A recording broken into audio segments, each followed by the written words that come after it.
Assalamualaikum warahmatullahi wabarakatuh. Saya di sini akan mempresentasikan hasil dari analisis jurnal yang telah saya buat.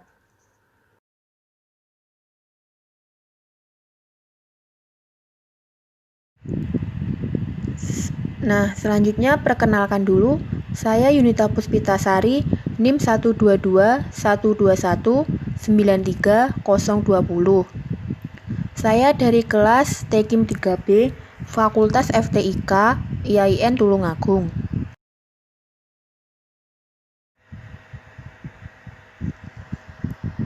Sebelumnya, saya mendapatkan tema model pembelajaran. Nah, dari tema tersebut, saya memilih judul pengaruh model pembelajaran Problem Based Learning atau PBL terhadap kemampuan berpikir kritis siswa pada materi sistem koloid. Nah, jurnal ini ditulis oleh Septiwi Tripusparini, Tony Veronica, dan Evi Sapinatul Bahriah.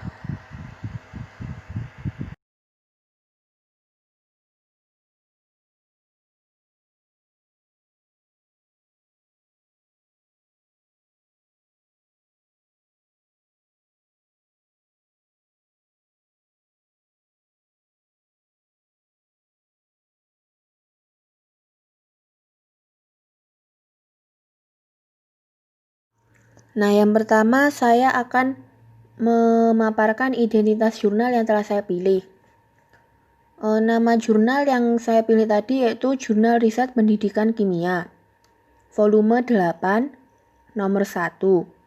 Dan judul dari jurnal saya dapat dicari pada halaman 35-42.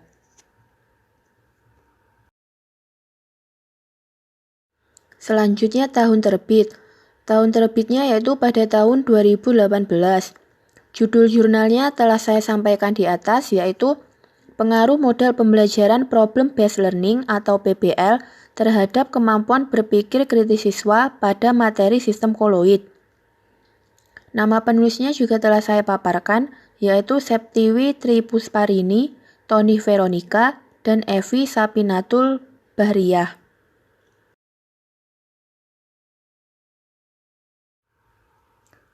Nah, saya akan memulainya dengan membahas section 1, yaitu pendahuluan.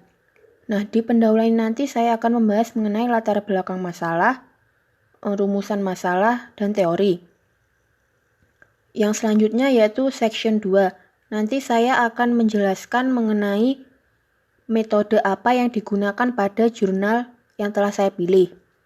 Yang ketiga, atau section 3, nanti saya akan membahas mengenai hasil dari jurnal yang telah saya pilih. Dan yang terakhir, atau section 4, saya nanti akan membahas mengenai kesimpulan dari jurnal yang telah saya pilih. Nah, section pertama, yang pertama saya akan membahas mengenai latar belakang masalah. Latar belakang masalah. Pada paragraf pertama analisis saya pada latar belakang masalah, saya menuliskan kalimat atau paragraf ini, lalu mengingat bahwa masalah itu kan pengertiannya adalah kesenjangan antara harapan dan kenyataan. Nah, pada paragraf pertama analisis saya, di sini terdapat harapan bahwa siswa dapat mengembangkan tingkat berpikir kritis melalui sekolah. Maka saya pada paragraf pertama memaparkan harapan itu pada analisis saya. Nah, selanjutnya pada paragraf kedua, latar belakang masalah analisis saya memaparkan paragraf ini yang saya tunjuk, lalu menemukan kenyataan bahwa sebenarnya banyak sekolah yang tidak menerapkan sistem pembelajaran siswa aktif, di mana hal ini tidak dapat mengembangkan kemampuan berpikir kritis siswa. Nah, dari harapan dan kenyataan yang telah saya sebutkan tersebut, maka terbentuklah latar belakang masalah yang ingin dipecahkan oleh penulis jurnal ini. Selanjutnya, section 1 yaitu rumusan masalah. Nah, dari latar belakang masalah yang telah dipaparkan tadi, saya mendapatkan bahwa rumusan masalah yang akan dipecahkan yaitu bagaimana pengaruh model pembelajaran Problem Based Learning atau PBL terhadap kemampuan berpikir kritis siswa kelas kontrol dengan siswa kelas eksperimen pada materi sistem koloid.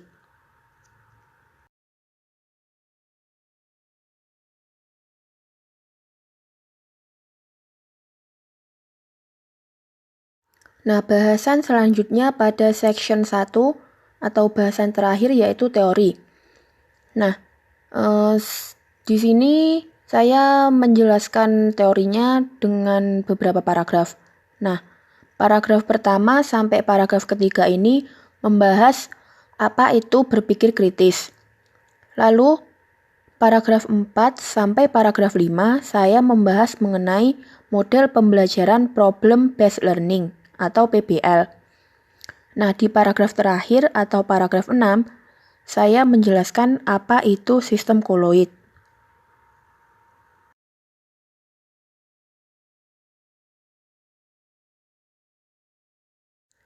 Nah, dari teori yang telah saya tuliskan dalam beberapa paragraf tadi, dapat diketahui bahwa teori yang dikaji yaitu yang pertama berpikir kritis, yang kedua model pembelajaran Problem Based Learning atau PBL, dan yang terakhir yaitu sistem koloid.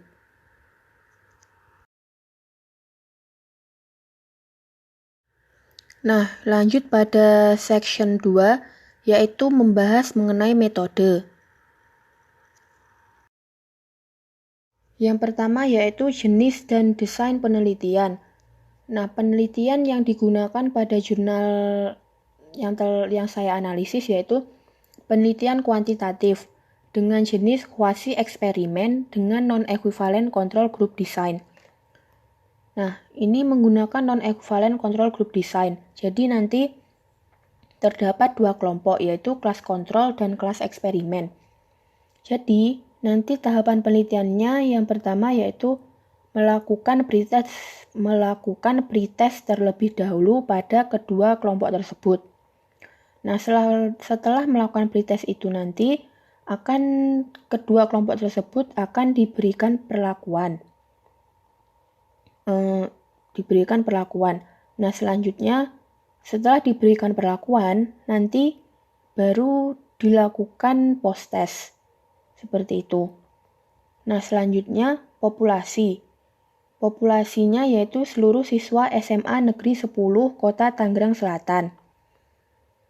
Dan sampelnya yaitu kelas 11 IPA 1 sebagai kelas eksperimen dan 11 IPA 3 sebagai kelas kontrol dengan jumlah masing-masing sebanyak 30 orang siswa. Nah, selanjutnya yaitu variabel. Variabel pada jurnal tersebut yaitu variabel terikat, yaitu kemampuan berpikir kritis siswa. Dan yang kedua variabel bebas, yaitu metode pembelajaran Problem Based Learning atau PBL. Selanjutnya yaitu instrumen. Instrumen yang digunakan yaitu tes esai sebanyak 10 soal. Lalu teknik analisis data, yaitu menggunakan analisis kuantitatif, statistika, inferensial, parametris, uji T bebas. Nah, selanjutnya yaitu hipotesis. Nah, hipotesisnya H0 yaitu tidak terdapat pengaruh model pembelajaran Problem Based Learning atau PBL terhadap kemampuan berpikir kritis siswa pada materi sistem koloid. Yang selanjutnya H1 yaitu terdapat pengaruh model pembelajaran Problem Based Learning atau PBL terhadap kemampuan berpikir kritis siswa pada materi sistem koloid. Nah, lanjut pada section 3 yaitu hasil. Nah, selanjutnya saya akan menjelaskan mengenai hasil dari jurnal. Nah, sebelumnya penelitian ini terlebih dahulu dilakukan uji prasyarat terhadap data pretest dan posttest. Kemudian baru dilakukan uji hipotesis.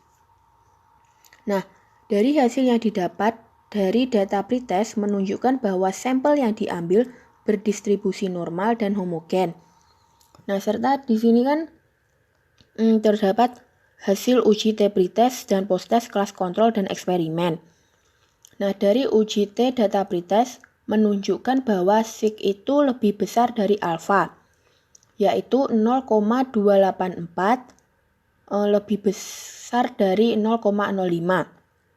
Nah, hal tersebut menunjukkan bahwa tidak terdapat perbedaan yang signifikan antara kelas kontrol dan kelas eksperimen. Nah, sehingga H0 nanti diterima, sedangkan H1 ditolak. Nah, berdasarkan hasil dari data pretest tersebut, jadi dapat disimpulkan bahwa kedua kelas, yaitu kelas kontrol dan kelas eksperimen, layak dijadikan sebagai sampel dalam penelitian. Nah, selanjutnya didapatkan hasil juga uji T data posttest. Nah, di sini menunjukkan bahwa sig itu kurang dari alfa, yaitu 0,00 kurang dari 0,05. Sehingga didapatkan hasil atau dapat disimpulkan bahwa terdapat perbedaan yang signifikan antara kelas kontrol dan kelas eksperimen. Dan dari hasil tersebut juga menunjukkan bahwa H0 itu ditolak sedangkan H1 diterima. Mengingat bahwa syarat H1 itu diterima yaitu sig itu harus kurang dari 0,05. Nah, data yang didapat lagi dari jurnal yaitu presentase kemampuan berpikir kritis siswa berdasarkan hasil pretest dan posttest. Nah, sebelumnya kan sebelum dilakukan penelitian dilakukan pretest terlebih dahulu. Nah, pretest ini berupa 10 soal esai. Nah, dari hasil tes tersebut didapatkan bahwa kelas kontrol memiliki persentase 40,08%. Nah, sedangkan kelas eksperimen itu 37,83%. Nah, dari sini kan dapat dilihat bahwa perbedaannya itu tidak terlalu signifikan atau masih bisa dikatakan hampir sama. Nah, selanjutnya setelah diberikan perlakuan yaitu pada kelas kontrol diberikan model pembelajaran ceramah dan tanya jawab, sedangkan kelas eksperimen diberikan perlakuan model pembelajaran problem based learning atau PBL. Didapatkan hasil posttest yaitu kelas kontrol 73,25%, sedangkan kelas eksperimen 82,83%. Nah, dari hasil sini kan sudah dilihat perbedaannya lumayan signifikan lah ya, sekitar 9%. Nah, jadi dari sini kan dapat disimpulkan bahwa model pembelajaran problem based learning ini dapat mempengaruhi tingkat berpikir kritis siswa. Selanjutnya yaitu section keempat yaitu kesimpulan. Kesimpulan yang didapatkan dari jurnal atau juga dapat dikatakan menjawab rumusan masalah yaitu berdasarkan hasil analisis data dan pembahasan dapat disimpulkan bahwa rata-rata persentase kemampuan berpikir kritis siswa kelas eksperimen lebih tinggi atau 82,8% dibandingkan dengan kelas kontrol yaitu 73,3%. Nah, serta hasil uji hipotesis diperoleh data sig kurang dari alfa yaitu 0,000 kurang dari 0,05. sehingga H0 ditolak dan H1 diterima. Nah, hal ini menunjukkan bahwa terdapat pengaruh model pembelajaran Problem Based Learning atau PBL terhadap kemampuan berpikir kritis siswa pada materi sistem koloid.